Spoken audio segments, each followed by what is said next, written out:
rapera o farandulera. No vas a salir de pobre, adáptate al sistema. Canta reggaetón, no tal vez champeta.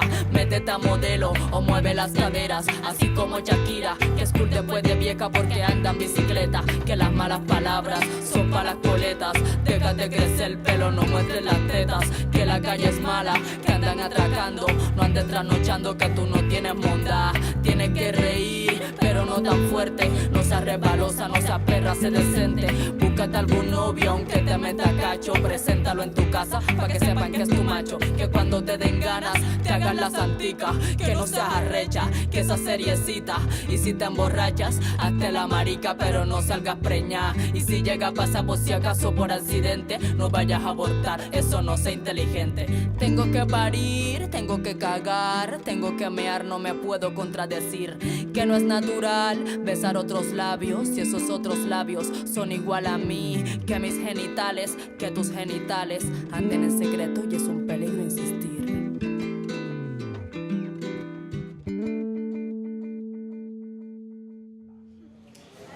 Varones que están aquí apoyando la causa, díganme cuántas veces en su vida, si les alcanzan los dedos de la mano o de las manos, cuántas veces los han acosado.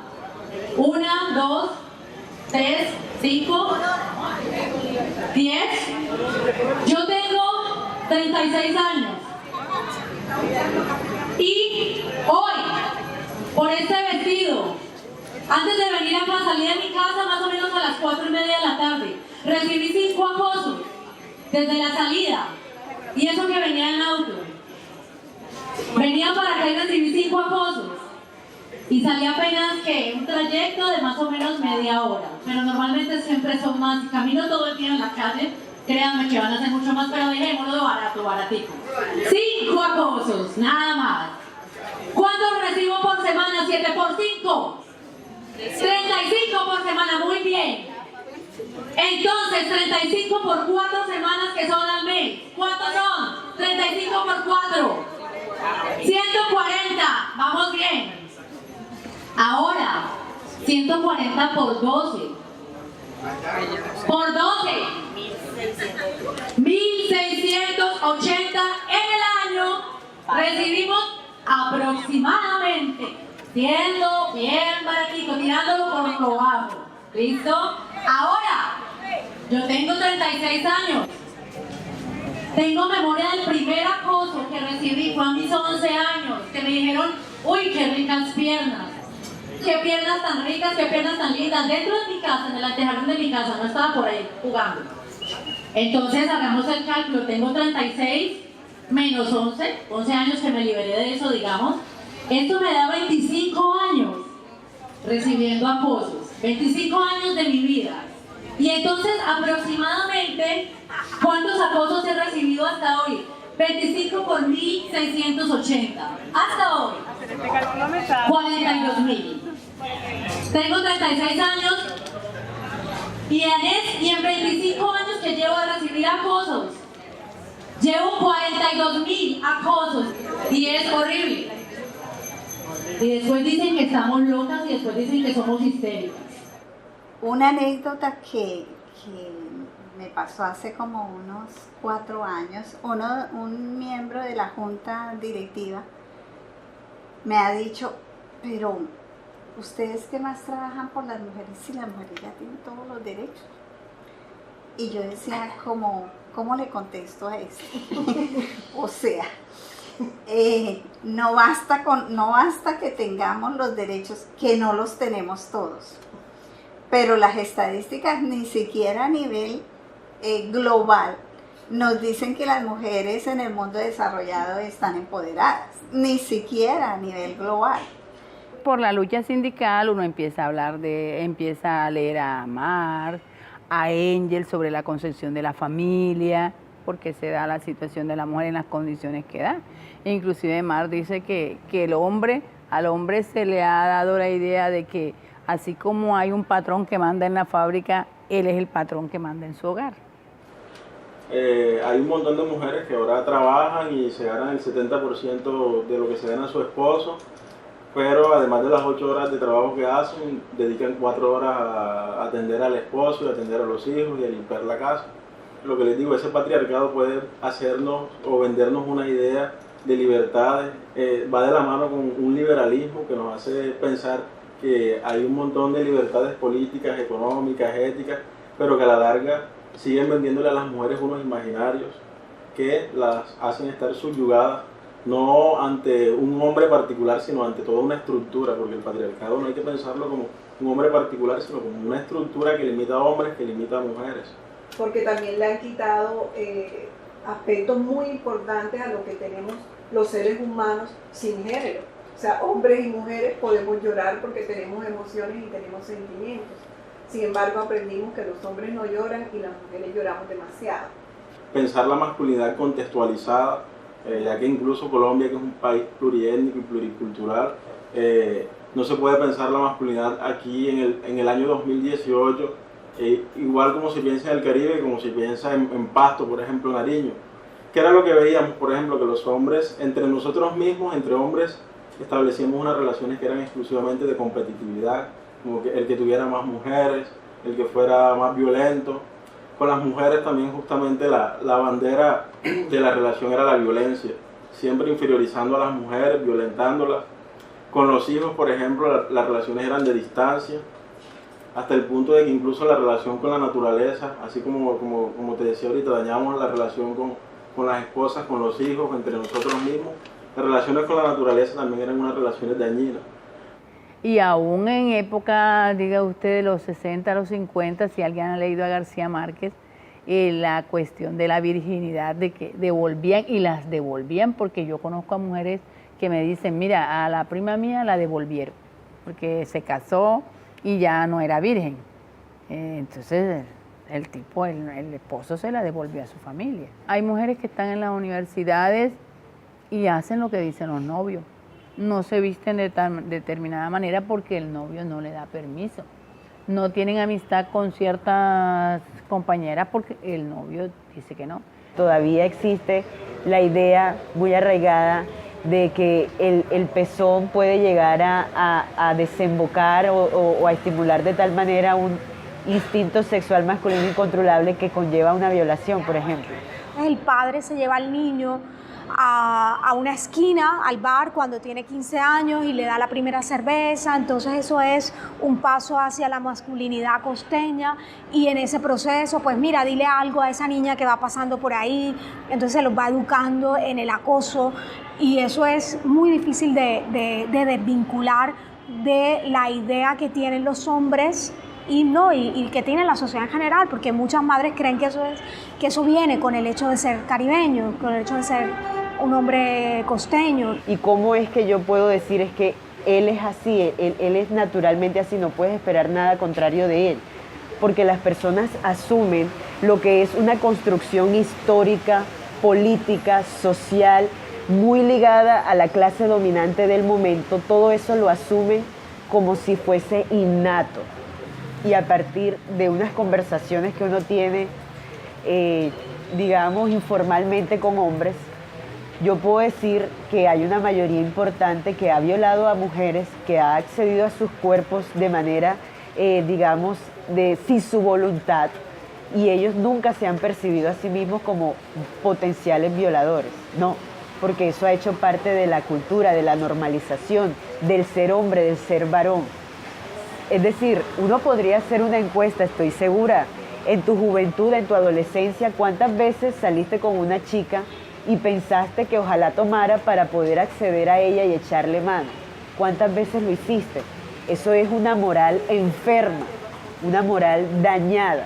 Y aún así, la cultura machista nos lleva a normalizar eso. Y no es un solo sistema, es un sistema de sistemas. Entonces, no es solo el patriarcado, es también el racismo, es también el capitalismo. Sí, nosotras en eso ya lo tenemos claro. Porque a pesar de que en Colombia se abolió la esclavitud hace muchos años, en el año 1851, déjame decirte que las prácticas reales en la sociedad y sobre todo en nuestra sociedad machista son casi de esclavitud. O sea, nosotras no tenemos libertades. Dadas por el gobierno no las tenemos. dadas por la sociedad no los tenemos. Todo el mundo quiere vulnerar nuestros derechos, quitarnos nuestros espacios, hablar nuestra palabra, pensar nuestros pensamientos, tomar nuestras decisiones, y no estamos dispuestas a que eso siga pasando. Que las mujeres negras no estamos para que digan, claro, la mujer negra es la que tiene el trasero grande, o la mujer negra es con la que me quiero acostar, porque yo nunca he estado con una mujer negra. O sea, por favor, temas como eso ofenden a una mujer. El nacer enseguida ya nos condiciona a una serie de etiquetas e identidades políticas que nunca somos nosotros mismos. Y tener conciencia de eso a mí me parece importante, porque entonces implica siempre estar cuestionándose. Hombre, si en mi casa me dicen que ser mujer es casarse y tener un hijo a los 15 y otro, y atender a mi marido y ser pudorosa, sonriente, ¿verdaderamente yo soy eso? Creen y atacan a la mujer negra con la etiqueta de que la mujer negra es la que trabaja y mantiene al hombre, que la mujer negra es la que sale a vender los bollos mientras el hombre se queda en la casa. Y eso es una forma de violencia y ataque a la mujer negra. Que parte de lo que nosotras concebimos de nosotras mismas tiene que ver con todo lo que yo he aprendido. Yo he hecho una aprehensión de una cantidad de conductas, de conceptos que me permiten estar también en unas condiciones de sumisión y verlas como natural. Al mismo tiempo que los hombres imponen su poder, también es cierto que nosotras ayudamos a cultivar, porque estamos, como quien dice, codificadas para eso. Donde en nuestra comunidad, yo te quiero contar que los hombres nuestros son más hombres si tienen más de 3 mujeres. El flagelo de la violencia de este país llegó a nuestras culturas. La mujer negra de Palenque no podía ya salir a vender sus bollos. El comercio empezó a vender los productos que los palenqueros vendían. Y eso es una forma de ataque y violencia a la mujer palenquera, a la mujer negra. Esa mujer que desde su saber, desde esa práctica permanente de su oficio, el de ser mujer acompañando ese oficio, el de ser mujer acompañando ese proceso cultural, de dar a conocer, ¿cierto?, un oficio o una práctica o una tradición, y que ha estado, que esa práctica, tradición, oficio durante 20, 30, 50 años ha estado acompañado también de su proceso de violencia, porque ha sido en el marco de la violencia donde ella ha entregado la vida, y hemos encontrado que el 100% de las mujeres ancestrales han vivido violencias de género, y han vivido violencias de género desde el desconocimiento de ella en su papel como mujer, que hace parte de la cultura del país, de la cultura de su localidad, que hace parte del desarrollo del territorio, pero no le reconocen ese papel. Ante cualquier muerte de un cuerpo femenino, porque eso también incluye a las mujeres trans, no simplemente que la maten por ser mujer, no, o si no, va más allá, o sea, las han asesinado porque está subvirtiendo, no responde a un orden social preestablecido, o sea, a lo que se esperaba de ella como mujer. Quienes más ha llevado del bulto en este conflicto armado han sido las mujeres. Entonces, el propio conflicto armado también es patriarcal. Sí, por supuesto, se exacerba por todo. Supuesto. Entonces, cuando empezamos a documentar casos de violencia hacia personas LGBT en la región, empiezan a aparecer más violencias hacia mujeres lesbianas y trans que hacia hombres gays. Recuerdo casos, por ejemplo, de Santa Marta, de Ciénaga, de varias mujeres que habían sido víctimas de homicidio o de violencia física por parte de los actores del conflicto armado. En Bolívar tuvimos muchas expresiones de violencia hacia mujeres trans por parte de grupos paramilitares y de las guerrillas del ELN. Entonces empieza, si bien a nivel de violencia, y si ustedes miran nuestras estadísticas, hay más hombres gay, ocurre de que se invisibilizaba mucho la identidad de género de las personas trans. Entonces eran enterradas y eran muertas, o eran reportadas y eran heridas como hombres gay, porque en su documento de identidad conservaban su nombre identitario según se les dio al nacer. Pero cuando empezamos a hacer pesquisas eran mujeres trans, y también encontramos muchas mujeres lesbianas víctimas de mucha violencia, pero que no denunciaban, porque también había un imaginario en la región, en el país y en todo el mundo, pero en la región se materializaba más, como de la violencia hacia mujeres lesbianas como una violencia leccionadora. Cada vez más nosotros estamos visibilizándonos, pero ya estamos dando cuenta que ser visibilizada también nos pone en riesgo constantemente, diariamente. El hecho del yo salir y de decir soy una mujer transgénero, no tengo miedo, no tengo culpa, eso hace que el índice de mujeres trans y de mujeres cisgénero, en ese grupo es que entramos nosotros, donde hay los feminicidios. La cultura caribe, que no solamente vive Barranquilla, sino toda la región, es una cultura que empieza a construirse de espaldas a la diversidad sexual y a las identidades de género no hegemónicas. Es decir, lo que plantea diversidad en la sexualidad pues no tiene relación con la cultura, entonces es un tema del que no se habla, del que no se encuentra. Y a pesar de que seamos del ejercicio de las prácticas de la diversidad sexual, el hecho de que yo sea un hombre gay me pone en mayor posición que una compañera lesbiana o que una compañera o compañero trans, porque la sociedad de todas maneras me sigue viendo con más poderío que el resto de la sigla. Entonces preguntas a un barranquillero en la calle cuántos LGBT conoce y de los 10 que te nombra, 9 son gays blancos que van al gimnasio, que estudiaron en la Universidad del Norte y que tienen su vida organizada. ¿Cuál es un dicho de pueblo? Todo hombre tiene derecho a 2 mujeres y un marica, y eso es aplaudido. ¿Por qué? Porque el hecho de penetrar no le quita a él su hombría. Dios la hizo mujer y la hizo Eva. O sea, se apiadó del instinto sexual del macho, porque no la hizo virgen, sino Eva. Es decir, una mujer seductora. Que de ahí viene la idea de la mujer que lleva implícita la sexualidad, que desemboca en el pecado y que es culpa de ella, que el otro, mejor dicho, no puede haber una falda corta, en fin. El problema básicamente es cuando estas ideologías que provienen de credos religiosos, de clases dominantes, estas ideologías se institucionalizan en la sociedad, porque esa es su forma de materializarse. Lo que significa el Papa ahora es un conciliador, enamora a los jóvenes, pero el poder de la iglesia sigue siendo masculino, pero las diversidades sexuales se admiten pero no se habla, pero el matrimonio entre personas del mismo sexo se tiene callado, pero los delitos que han cometido la iglesia frente a todos se tienen en silencio y las denuncias han sido, y tenemos un papa liberal.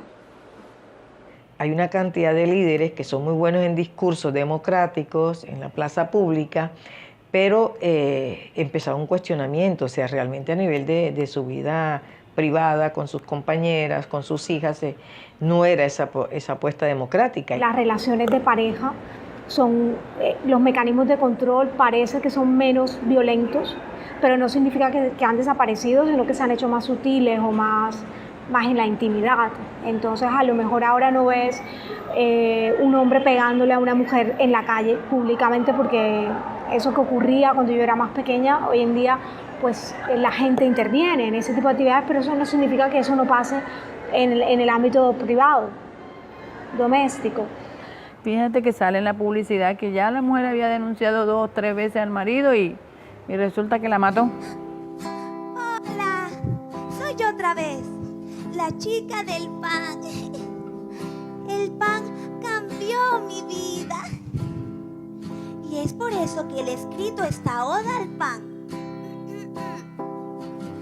Pan, pan, pan. Pan, pan cuando me pegas. Pan, pan cuando hablo. Pan, pan cuando callo y no me hallo. Pan, pan cuando río. Pan, pan cuando lloro. Pan, pan cuando sueño y añoro. Pero lo que más adoro es cuando tus labios de oro me dicen estas palabras. Te voy a dar pan, pan, pan. Lo hace porque me ama.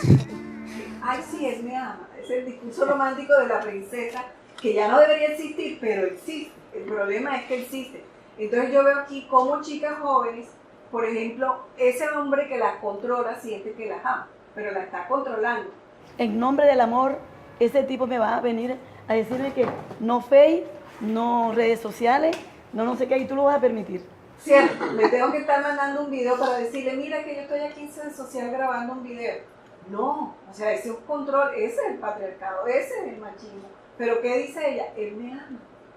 Él me ama. Y si tiene algún defecto, yo lo voy a cambiar. Tenemos de alguna forma esa concepción de que sabemos que el hombre es el que manda en la casa, pero también todos sabemos que es la mujer la que administra el hogar. Y entonces todos reconocemos esa labor que está cumpliendo la mujer, de que administra su hogar, su familia, está al pendiente de todo y que literalmente si ella no está, la casa no funciona. Pero de todos modos se sigue otorgando ese mandato y ese poder a los hombres. ¿Dónde se ve? Es que tenemos aquí en la costa esto. Madre cabeza de hogar. ¿Por qué madre cabeza de hogar? Porque ese hombre la embarazó y la dejó. Y ella tiene que asumir papá y mamá.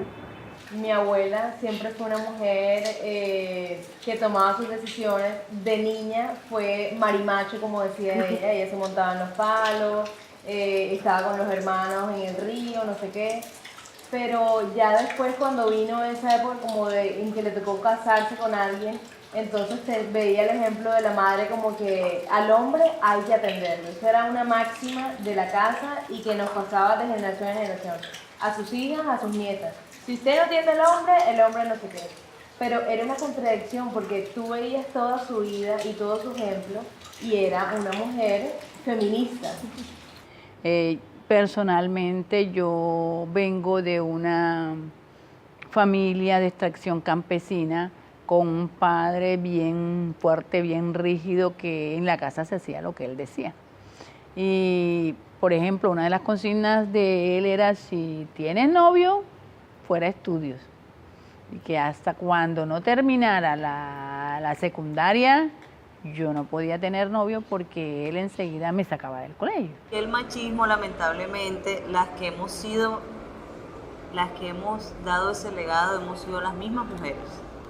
Porque la mujer es la que le enseña al niño que no se pare, que deje el plato ahí, que la niña es la que va a lavar los platos, que él no hace esto, que al papá se le sirve más, que no sé.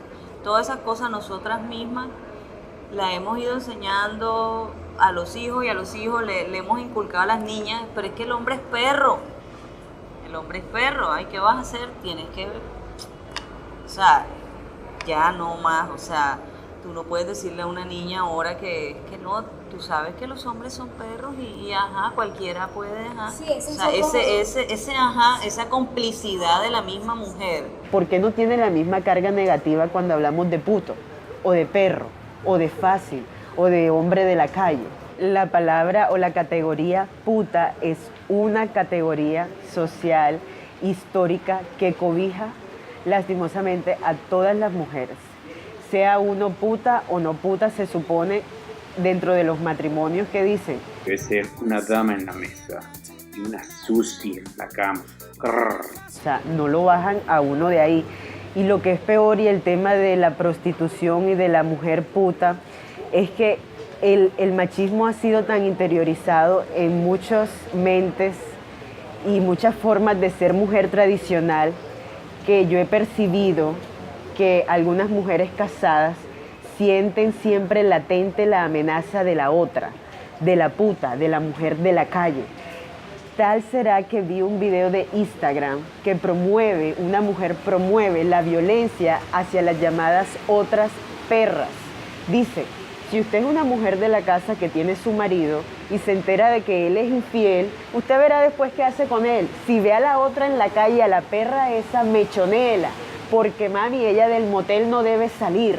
Entonces uno en los medios de comunicación no puede permitirse seguir manteniendo esa imagen de esa dualidad de la otra, de la prostituta, de la vida alegre, de la mujer de la calle, porque aparte la de Blue Radio todo el tiempo es, uy papi, sí, y lo tiene duro, o sea, todas, y que vengan unos escoltas y que vengan los presidentes, que yo estoy, o sea, es impresionante. Y obviamente eso no apunta hacia ninguna transformación de ningún tipo.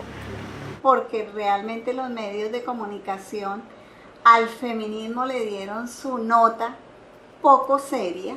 Eso nos hizo mucho daño, incluso con las generaciones nuevas, las chicas creen que ellas saben sus derechos sexuales y reproductivos, pero eso es diferente a tenerlos incorporados, por ejemplo, acerca de su proyecto de vida. Entonces yo creo que en este momento hay exceso de información y la gente dice, eso es un tema que, o sea, conmigo no es. Pasivamente nos meten en un discurso donde la perspectiva de género les va pareciendo peligroso. Personalmente yo he tenido amistades que dicen, no, ese tema le debe gustar a Janet porque a Janet le gusta todo lo enredado y todo lo que está en contracorriente. ¿Y qué es eso? La autonomía, la libertad, una ética de derechos que para mí es tan claro. Que yo te diga, jamás escuché la palabra feminismo en mi colegio, jamás en la universidad que estudié Derecho, cosa que he criticado muchísimo, porque me parece una falencia fuerte lo que es en la historia y en la parte del derecho como movimiento social y político, grave, gravísimo, no incluirlo en las universidades y en los colegios. El pénsul educativo en Colombia habla de educación sexual en las escuelas, pero eso no se lleva. No se lleva, porque eso, si se llevara, las niñas, las jóvenes, pensaran un poquito más si quiero o no quiero, ¿cierto? Porque esa es la idea. Si ellas tienen un novio, pero se han visualizado como madres. Teniendo en cuenta las circunstancias del día de hoy, que estamos en la manifestación pública del Día Internacional del Aborto, el colectivo 8M, le preguntamos a la señora Eva, que es de la primera hora del feminismo aquí en el Caribe colombiano, si a ella le pasó algo similar a eso. Terrible, así de igual, con la asistencia, con la gente que pasa en forma indiferente, como si eso no le dijera nada. Así fue también con nosotras. Nos atrevimos a salir el 1 de mayo con una pancarta y salimos a pronunciarnos sobre el aborto libre y gratuito. En aquel momento gritábamos por el aborto libre y gratuito.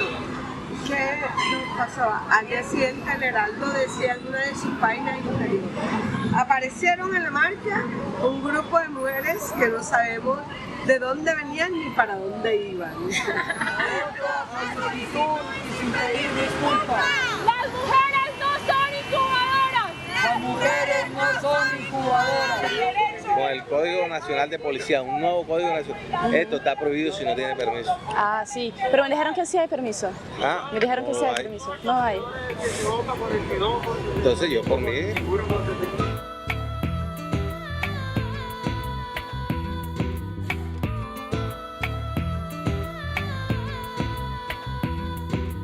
Cuando te den ganas, te hagas la santica, que no seas arrecha, que esa seriecita.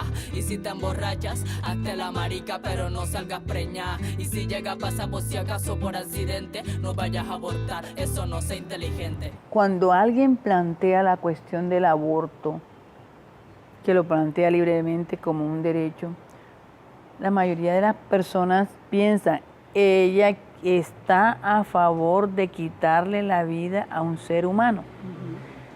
Y es que el aborto no es como que sobre eso es toda una pedagogía que hay, porque hombre, primero los anticonceptivos para no tener que abortar, sí, pero ¿cuál es el conocimiento así, a pesar de que las mujeres adultas saben de los anticonceptivos, con relación a sus hijas no están de acuerdo porque dicen, no, es que eso es mandarlas entonces a que tengan relaciones. Es decir, no es algo que están viendo, oye, es una realidad.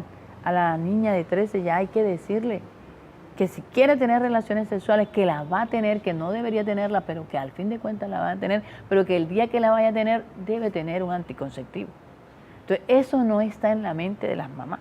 Con el tema de la IVE, que tenemos esas 3 causales que son legales, el Ministerio de Salud lo ha dicho, hay un protocolo de atención en salud para esas 3 causales, pero pareciera que sigue siendo un tema que la gente prefiere, la clandestinidad.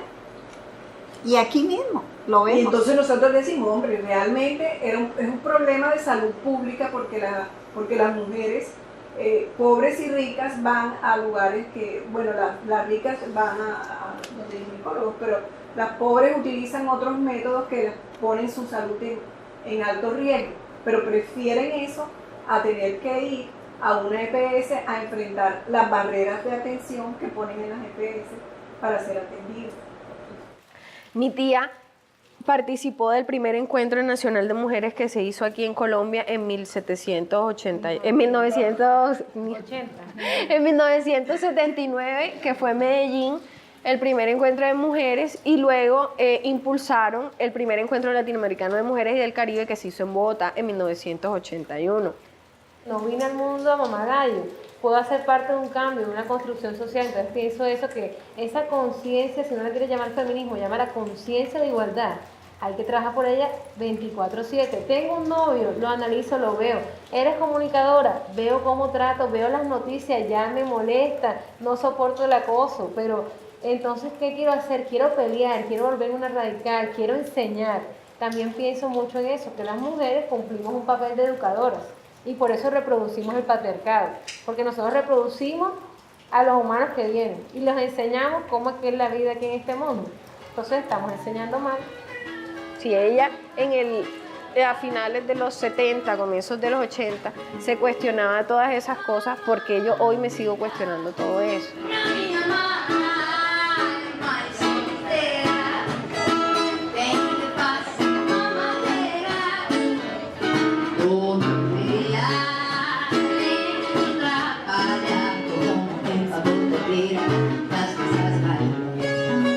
Hay mujeres que no saben que apenas hace 60 años votamos las mujeres aquí en Colombia.